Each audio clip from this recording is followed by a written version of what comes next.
জানিয়ে দিব এইমাত্র পাওয়া গুরুত্বপূর্ণ আপডেট আন্তর্জাতিক সংবাদ। কমিউনিস্টদের নিবন্ধ গন্তব্য অজানা, এবারে পুরোপুরি দিশেহারা হয়ে পড়েছেন নেতানিয়াহু। ইসরায়েল জুড়ে যে অরাজনৈতিকতা শুরু হয়েছে তাতে যে কোনো সময় পদত্যাগ করতে হতে পারে এই কট্টরপন্থী নেতাকে। থাকবে রাফায় এবার মসজিদে ইসরায়েলের ভয়াবহ ক্ষেপণাস্ত্র হামলা। থাকবে রক্তপাত এড়াতে ইসরায়েল হামাসকে যুদ্ধবিরতির চুক্তিতে পৌঁছানোর আহ্বান। এদিকে গোয়েন্দা রিপোর্টে প্রকাশ, জেলেনস্কির কর্তৃত্ব দ্রুতই কমে আসছে, গোটা ইউক্রেন দখলে নিচ্ছে রাশিয়া। সর্বশেষ জানিয়ে দিব, ট্রাক থেকে ত্রাণ ফেলে দিল ইসরায়েলিরা, গ্রেপ্তার 6 ইহুদিবাদী নাগরিক। দর্শক শুনছিলেন সংবাদ শিরোনাম, এবারে থাকছে বিস্তারিত। তার আগে আমাদের ভিডিওটিতে একটি লাইক দিন এবং সংবাদ সম্পর্কে আপনার গুরুত্বপূর্ণ মন্তব্যটি কমেন্ট বক্সে লিখে জানান। আমাদের চ্যানেলটি সাবস্ক্রাইব করুন এবং পরবর্তী আপডেট সবার আগে পেতে আমাদের সাথেই জুড়ে থাকুন। রক্তপাত এড়াতে ইসরায়েল এবং হামাসকে যুদ্ধবিরতির চুক্তিতে পৌঁছানোর আহ্বান।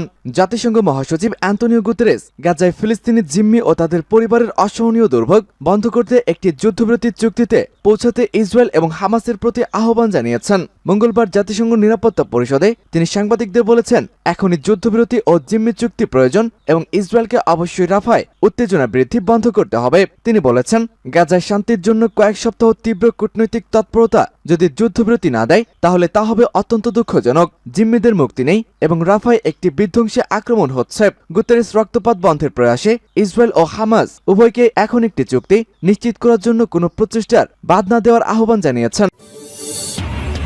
জানিয়ে দিব এইমাত্র পাওয়া গুরুত্বপূর্ণ আপডেট আন্তর্জাতিক সংবাদ। কমিউনিস্টদের নিবন্ধ গন্তব্য পুরোপুরি অজানা, এবার ব্যাপকভাবে দিশেহারা হয়ে পড়ছেন নেতানিয়াহু। চরম অরাজনৈতিকতা চলছে ইসরায়েল জুড়ে, ক্ষমতা হারাতে বসেছেন এই ইহুদিবাদী প্রধানমন্ত্রী। আরো জানাবো, রক্তপাত এড়াতে ইসরায়েল এবং হামাসকে যুদ্ধবিরতির চুক্তিতে পৌঁছানোর আহ্বান জানালেন জাতিসংঘের মহাসচিব অ্যান্তোনিও গুতেরেস। এদিকে গোয়েন্দা রিপোর্টে প্রকাশ, জেলেনস্কির কর্তৃত্ব দ্রুতই কমে আসছে, গোটা ইউক্রেন দখলে নিচ্ছে রাশিয়া। জানাবো রাফায় এবার মসজিদে ইসরায়েলের ভয়াবহ ক্ষেপণাস্ত্র হামলা।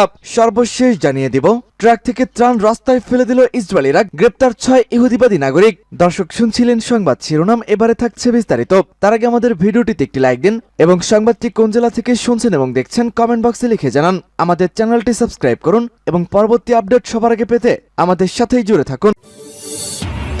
রাফায় এবার মসজিদে ইসরায়েলের ভয়াবহ ক্ষেপণাস্ত্র হামলা। অবরুদ্ধ গাজার রাফায় একটি মসজিদে হামলা চালিয়েছে ইসরায়েলি সেনারা। রাফা শহরের কেন্দ্রে অবস্থিত ওই মসজিদে একটি ড্রোন থেকে ক্ষেপণাস্ত্র ছোড়া হয়। মঙ্গলবার মসজিদটিতে ইসরায়েলে হামলা করেছে বলে জানিয়েছে সংবাদ মাধ্যম আল জাজিরা। প্রতিবেদনে বলা হয়, মসজিদটি একটি বাজারের পাশে অবস্থিত। ইসরায়েলের সম্ভাব্য হামলার ভয়ে স্থানীয়রা তাদের নিত্য প্রয়োজনীয় জিনিসপত্র কেনার জন্য সেখানেই ছিলেন, ফলে সে সময় বাজারটিতে অনেক মানুষের ভিড় ছিল। তবে মসজিদে চালানো এই হামলাটি সতর্কমূলক হামলা ছিল বলে সূত্রের বরাত দিয়ে জানিয়েছে আল জাজিরা। মূলত বড় ধরনের হামলার পূর্ব সতর্কতা হিসেবে এ ধরনের হামলা চালানো হয়। প্রতিবেদনে বলা হয়, ইসরায়েলের এই হামলার পর সাধারণ মানুষের মধ্যে আতঙ্ক ছড়িয়ে পড়েছে। এর আগে মঙ্গলবার সকালে রাফার মিশ্র সীমান্তবর্তী অঞ্চলে অবস্থান নেয় ইসরায়েলি সেনাবাহিনী। সেখানে তারা ট্যাঙ্ক সহ অন্যান্য ভারী অস্ত্র নিয়ে প্রবেশ করেছে। এদিকে রাফা ক্রসিং এ এক রাতেই ফিলিস্তিনি স্বাধীনতাকামী সশস্ত্র গোষ্ঠী হামাসের 20 যোদ্ধাকে হত্যার দাবি করেছে ইসরায়েলি সেনাবাহিনী। বিবিসির এক প্রতিবেদনে জানা যায়, সোমবার রাতে ইসরায়েলি ডিফেন্স ফোর্স পূর্ব রাফায় হামলা চালিয়েছে। তাদের দাবি, রাফায় হামাসের ঘাঁটি আছে বলে গোয়েন্দা বার্তা পাওয়ার পরই সেখানে অভিযান চালিয়েছে আইডিএফ। ট্রাক থেকে ত্রাণ রাস্তায় ফেলে দিল ইসরায়েলিরা, গ্রেপ্তার 6 ইহুদিবাদী নাগরিক। গাজামুখী ত্রাণবাহী ট্রাক আটকে দেয় একদল কট্টরপন্থী ইসরায়েলিরা। এরপর তারা ট্রাক থেকে কিছু ত্রাণ সামগ্রী রাস্তায় ফেলে দেয়, কিছু নষ্ট করে ফেলে এবং ট্রাকের টায়ারও তারা কেটে ফেলার চেষ্টা করেছিল।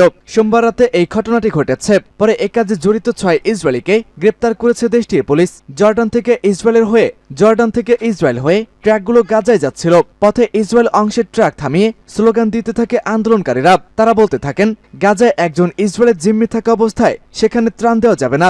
ইসরায়েলি গণমাধ্যমের বরাত দিয়ে আল জাজিরা জানায়, অধিকৃত পশ্চিম তীরের একটি মহাসড়ক অবরোধ করে বিক্ষোভ করেছে প্রায় ডজন খানেক চরম ডানপন্থী ইসরায়েলি। ওই মহাসড়ক দিয়ে গাজায় ত্রাণবাহী ট্রাক নিয়ে যাওয়া হচ্ছিল। ইসরায়েলি সম্প্রচার মাধ্যম কান যে ফুটেজ প্রকাশ করেছে তাতে দেখা যায়, ইসরায়েলি বিক্ষোভকারীদের থামানোর চেষ্টা করা হচ্ছে। জানা গেছে, জাবনাইম গ্রুপের সদস্যরা ওই বিক্ষোভটি অনুষ্ঠিত করেছে। ভিডিও ফুটেজে দেখা যায়, সোমবার ওই ইসরায়েলিরা ট্রাকের সামনে স্লোগান দিচ্ছে এবং ইসরায়েলি পতাকা দোলাচ্ছে। বৈধতা শেষ হয়ে যাবে। এসবিআর উল্লেখ করেছে যে যুক্তরাষ্ট্রের জন্য ইউক্রেনের নেতৃত্ব কে দিচ্ছে সে বিষয়ে কিছুই যায় আসে না। সেই ব্যক্তির জন্য সবচেয়ে গুরুত্বপূর্ণ বিষয় হলো রাশিয়ার সাথে সশস্ত্র সংঘাত চালিয়ে যেতে সক্ষম হওয়া। শেষ ইউক্রেনীয় বেঁচে থাকা অবধি তারা যুদ্ধ চালিয়ে যেতে চায়। এসবিআর বলেছিল, ইন্টেল এজেন্সি যোগ করেছে যে পশ্চিমা দেশগুলো ইউক্রেনের জনসাধারণের অনুভূতিতে যে কোনো পরিবর্তন নিয়ে খুবই চিন্তিত। ইউএস ডিপার্টমেন্ট অব টেস্ট এবং ইউরোপীয় এক্সটার্নাল অ্যাকশন সার্ভিস নির্দেশ করে যে ইউক্রেনের নাগরিকেরা রাশিয়ার সাথে অবিরাম সংঘাতে ক্রমবর্ধমান হতাশাগ্রস্ত হচ্ছে। তারা সরকারি প্রতিষ্ঠানের উপর আস্থা হারাচ্ছে এবং উদাসীনতা দ্রুত জাতিকে গ্রাস করছে।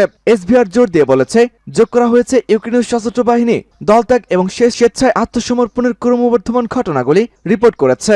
যাই হোক, এসবিআর এর মতে মার্কিন যুক্তরাষ্ট্র এবং ইউরোপীয় দেশগুলি জেলেনস্কিকে তার অবস্থানে রাখতে চায়, কারণ তিনি যুদ্ধের অর্থায়ন পরিকল্পনাগুলির একটি গুরুত্বপূর্ণ ব্যক্তিত্ব, যা কিয়েভ শাসনের কর্মকর্তা ও পশ্চিমা গোয়েন্দা রিপোর্টে প্রকাশ, জেলেনস্কির কর্তৃত্ব দ্রুতই কমে আসছে এবং গোটা ইউক্রেন দখলে যাচ্ছে রাশিয়া। ইউক্রেনের প্রেসিডেন্ট ভ্লাদিমির জেলেনস্কি ইউক্রেনীয় সমর্থন হারাতে শুরু করেছেন এবং 20 মে অফিসে তার মেয়াদ শেষ হয়ে গেলে তিনি তার বৈধতা হারাবেন। রাশিয়ার ফরেন ইন্টেলিজেন্স এক বিবৃতিতে বলেছে, ভ্লাদিমির জেলেনস্কি স্পষ্টতই ইউক্রেনীয়দের হৃদয় ও মনের জন্য লড়াই হারতে শুরু করেছেন। এ কারণে 20 মে তার 5 বছরের মেয়াদ শেষ হওয়ার পরে প্রেসিডেন্ট হিসেবে তার বৈধতা শেষ হয়ে যাবে। এসবিআর উল্লেখ করেছে যে যুক্তরাষ্ট্রের জন্য ইউক্রেনের নেতৃত্ব কে দিচ্ছে সে বিষয়ে কিছুই যায় আসে না। সেই ব্যক্তির জন্য সবচেয়ে গুরুত্বপূর্ণ বিষয় হলো রাশিয়ার সাথে সশস্ত্র সংঘাত চালিয়ে যেতে সক্ষম হওয়া। শেষ ইউক্রেনীয় বেঁচে থাকা অবধি তারা যুদ্ধ চালিয়ে যেতে চায়। এসবিআর বলেছিল, ইন্টেল এজেন্সি যোগ করেছে যে পশ্চিমা দেশগুলো ইউক্রেনের জনসাধারণের অনুভূতিতে যে কোনো পরিবর্তন নিয়ে খুবই চিন্তিত। ইউএস ডিপার্টমেন্ট অব টেস্ট এবং ইউরোপীয় এক্সটার্নাল অ্যাকশন সার্ভিস নির্দেশ করে যে ইউক্রেনের নাগরিকেরা রাশিয়ার সাথে অবিরাম সংঘাতে ক্রমবর্ধমান হতাশাগ্রস্ত হচ্ছে। তারা সরকারি প্রতিষ্ঠানের উপর আস্থা হারাচ্ছে এবং উদাসীনতা দ্রুত জাতিকে গ্রাস করছে। এসবিআর জোর দিয়ে বলেছে, যোগ করা হয়েছে ইউক্রেনীয় সশস্ত্র বাহিনী দলত্যাগ এবং স্বেচ্ছায় আত্মসমর্পণের ক্রমবর্ধমান ঘটনাগুলি রিপোর্ট করেছে। যাই হোক, এসবিআর এর মতে মার্কিন যুক্তরাষ্ট্র এবং ইউরোপীয় দেশগুলি জেলেনস্কিকে তার অবস্থানে রাখতে চায়, কারণ তিনি যুদ্ধের অর্থায়ন পরিকল্পনাগুলির একটি গুরুত্বপূর্ণ ব্যক্তিত্ব, যা কিয়েভ শাসনের কর্মকর্তা